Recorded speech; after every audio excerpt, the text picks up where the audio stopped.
challenge number 2, and again, some of this stuff you might be like, oh, this is kind of basic. Well, we're going from basic to more advanced, and we're talking.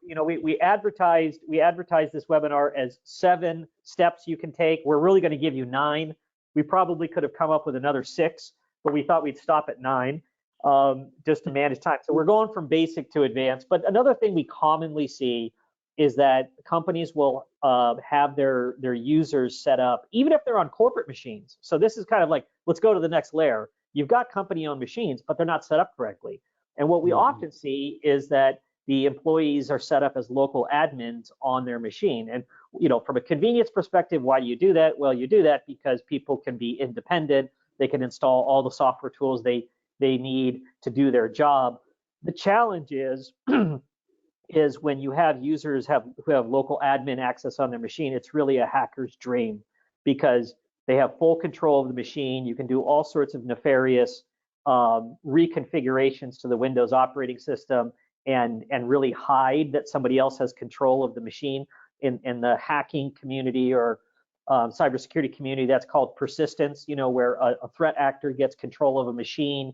And then often when they have control of a machine, they're going to try to move laterally within inside of an organization. So if you can just get a toehold on a single machine because that machine had local admin access, you then try to basically move laterally from maybe a less valuable machine to the servers or to the rest of the infrastructure. And it's really a hacker's dream. So Sean, what do we do when we see this sort of situation? We bring on a client and we implement best practices.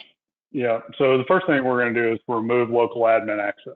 So that's just pretty much a non-starter, because like you said, with local admin access, the employee or team member has the rights to pretty much do whatever they want to on that machine.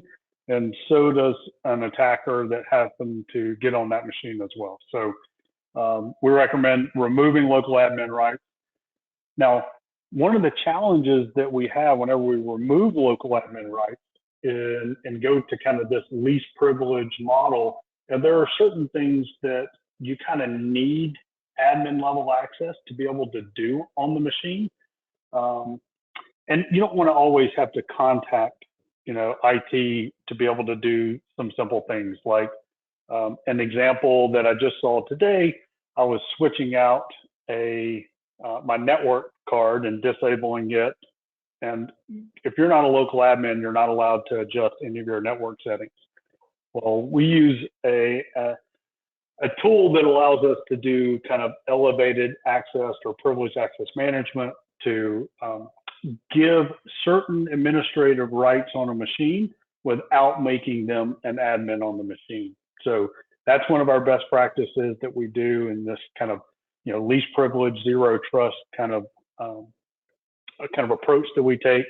The other thing that we do is to kind of create this application whitelist, if you will, meaning if there are certain applications from a company and corporate standpoint that are approved to be installed on the machine, we can enable end users to be able to add approved software, but everything else is completely denied.